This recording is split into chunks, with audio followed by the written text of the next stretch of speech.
নমস্কাৰ আন্তৰিক স্বাগতম জনাইছোঁ এজুকেয়াৰ জিকেলৈ অসমৰ শিক্ষা খণ্ডৰ বাবে কেইটামান ভাল খবৰ আহিছে বিশেষকৈ প্ৰাথমিক বিদ্যালয়সমূহৰ বাবে এই ভিডিঅ'টো প্ৰাথমিক বিদ্যালয়ত কৰ্মৰত শিক্ষকসকলৰ বাবে শেহতীয়াভাৱে বহুকেইটা নতুন খবৰ আহি আছে আৰু কালি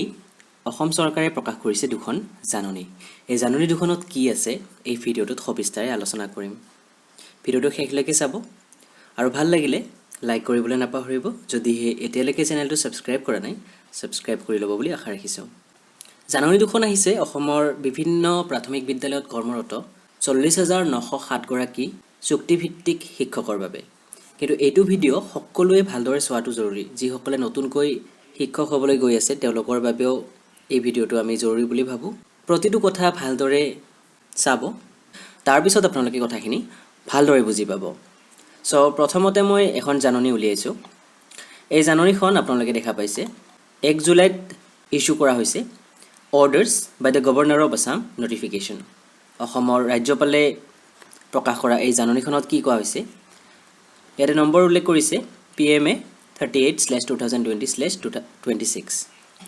এই জাননীখনত 29701 গৰাকী 29701 SSA কৰ্মৰত SSA অৰ্থাৎ সৰ্বশিক্ষা অভিযান মিছনত কৰ্মৰত শিক্ষকসকলৰ কথা কোৱা হৈছে কেবিনেট মিটিং হৈছিল যোৱা 26 মেত আৰু এই সংক্ৰান্তত যোৱা 7 জুনত হিমন্ত বিশ্ব শৰ্মা ডাঙৰীয়াই প্ৰেছ মিট যোগে গুটেখিনি কথা জনাইছিল সো এতিয়া অফিচিয়েল জাননীখন প্ৰকাশ পাইছে ইয়াতে 29701 গৰাকী সৰ্বশিক্ষা অভিযান মিছনৰ অধীনত কৰ্মৰত শিক্ষকসকলৰ বাবে চৰকাৰে কি নতুন নতুন বেনিফিট দিবলৈ ওলাইছে সেইখিনি এই নোটিফিকেশনখনত উল্লেখ কৰা হৈছে 1 number point continuation of service till attaining the age of 60 years in respect of above 29701 numbers of working contractual teachers subject to satisfactory annual performance report and signing of fresh agreement clearly indicating annual appraisal disciplinary rules etc as per draft at Annexure 1 with effect from 1 July 2020. Their annual appraisal will be done during the month of July every year. এই পইণ্টটোতে বহুতেই confuse হোৱা দেখা গৈছে বহুতেই বিভিন্ন ধৰণৰ কথা বতৰা আলোচনা কৰিছে ইয়াতে কোৱা হৈছে চাকৰিৰ সময়সীমা 60 বছৰলৈ বঢ়াই দিয়া হৈছে এই 29701 গৰাকী SSA শিক্ষকৰ লগতে নতুন এখন এগ্ৰিমেণ্ট হ'ব এই এগ্ৰিমেণ্টত এই কথাখিনি ভালদৰে উল্লেখ থাকিব 60 বছৰৰ কথাটো আৰু প্ৰতি বছৰে ইয়াতে যেটো কথা কোৱা হৈছে এপ্ৰাইজেলৰ কথা কোৱা হৈছে আৰু এপ্ৰাইজেলটোক লৈ পেলাই ইমান চিন্তিত হোৱাৰ কাৰণ নাই প্ৰতি বছৰে এগ্ৰিমেণ্ট কৰিব লাগিব বুলি পইণ্টটোত কোৱা হোৱা নাই এপ্ৰাইজেল অৰ্থাৎ এক ধৰণৰ মূল্যাঙ্কন সো প্ৰতি বছৰে এই মূল্যাঙ্কন চৰকাৰে নিজেই কৰিব আৰু এগ্ৰিমেণ্ট 60 বছৰৰ বাবে হ'ব 60 বছৰ চাকৰিৰ কালৰ বাবে হ'ব গতিকে এটুক লৈ ইমান চিন্তিত নহব 2 নম্বৰ পইণ্টটো চাব মেডিকেল reimbursement benefits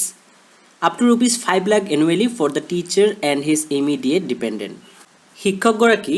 বা তেওঁৰ নিৰ্ভৰশীল কোনো ব্যক্তিৰ বাবে স্বাস্থ্যজনিত কাৰণত বছৰে 5 লাখ টকা লাভৰ কথা ইয়াতে উল্লেখ কৰিছে casual leave earned leave maternity leave child care leave সকলোখিনি ভেকেশন ডিপাৰ্টমেণ্টে প্ৰদান কৰিব স্যালাৰি ROP মতে হ'ব ৰিভিজন অফ পে ৰুলছ মতে CPF থাকিব আগতে দৰমহাৰ ক্ষেত্ৰত SSA শিক্ষকসকলে গ্ৰেড পেৰ ক্ষেত্ৰত কিছু অসুবিধা পাইছিল এতিয়া সেইখিনি সংশোধন কৰা হৈছে ইয়াতে বহুতে আকৌ প্ৰশ্ন উত্থাপন কৰিছে যে ROP কথাটো যদি উল্লেখ কৰিছে গ্ৰেড পে কিমান প্ৰদান কৰা হ'ব সেইখিনি কি উল্লেখ কৰা হোৱা নাই সেইখিনি যেহেতু সকলো টিচাৰৰ বাবে একে নহয় সেইবাবে ইয়াতে উল্লেখ কৰা হোৱা নাই কোনোবা থাকিব গ্ৰেজুৱেট টিচাৰ কোনোবা ট্ৰেইন গ্ৰেজুৱেট টিচাৰ কোনোবা হায়াৰ সেকেন্ডাৰী কোনোবা ট্ৰেইন হায়াৰ সেকেন্ডাৰী কোনোবা আনট্ৰেইন গ্ৰেজুৱেট টিচাৰ এনে ধৰণৰ বিভিন্ন ভাগ থকাৰ বাবে ইয়াতে সবিশেষ উল্লেখ কৰা নাই 5 নম্বৰত কোনো ধৰণৰ পেনশনাৰী বেনিফিট নাথাকে 6 নম্বৰত লিখিছে বেংকৰ লোন লাভ কৰিব পাৰিব ৰাজ্য চৰকাৰৰ চাকৰিয়াল হিচাপে 7 নম্বৰত এই নোটিছখন এই জাননীখন 1 জুলাই 2020 ৰ পৰা কাৰ্যকৰী হ'ব এখন প্ৰেৰণ কৰিছে প্ৰীতম শইকীয়া ছাৰে তেখেত হৈছে commissioner and secretary to the government of Assam elementary education department এখন আছিল 29701 গৰাকী SSA টিচাৰৰ SSA অৰ্থাৎ সৰ্বশিক্ষা অভিযান মিছনৰ অধীনত 2012 চনৰ পৰা 2017 চনত নিযুক্তি লাভ কৰা শিক্ষকসকলৰ এইবাৰ আমি যিখন জাননী চাম এখন হৈছে 11206 গৰাকী ষ্টেট পুলৰ অধীনত কৰ্মৰত শিক্ষকৰ ষ্টেট পুলৰ অধীনত কৰ্মৰত শিক্ষকসকলক 6 ছেপ্টেম্বৰ 2017 নটিফিকেশ্যন অনুসৰি নিযুক্তি প্ৰদান কৰিছিল ৰাজ্য চৰকাৰে সো এলপি আৰু ইউপি সেকশনত এই টিচাৰসকলে কাম কৰি আছে 11206 গৰাকী টিচাৰে তেওঁলোকৰ বাবে 1 নম্বৰ পইণ্টটো আগৰ দৰে 60 বছৰলৈকে চাকৰি নিশ্চয়তা প্ৰদান কৰা হৈছে এখন এগ্ৰিমেন্ট হ'ব আৰু বছৰে বছৰে এটা মূল্যাঙ্কন হ'ব হেতুটো ইমান চিন্তিত হোৱাৰ অৱকাশ নাই 2 নম্বৰ একেই আৰপি অনুসৰি দৰমহা লাভ কৰিব ইমান দিনে ষ্টেট পুল টিচাৰ সকলে এটা ফিক্সড পে লাভ কৰি আছিল ফিক্সড পে নাপায় এতিয়া আৰু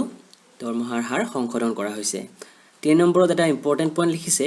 8000 numbers of sanctioned vacant post of regular teacher under Directorate of Elementary Education shall be kept vacant in order to maintain financial neutrality 8000 পদ ভেকেন্ট ৰাখিব অসম চৰকাৰে এতিয়া কিহৰ কাৰণে ভেকেন্ট ৰাখিব এই যে 11206 গৰাকী শিক্ষকক নিযুক্তি প্ৰদান কৰা হল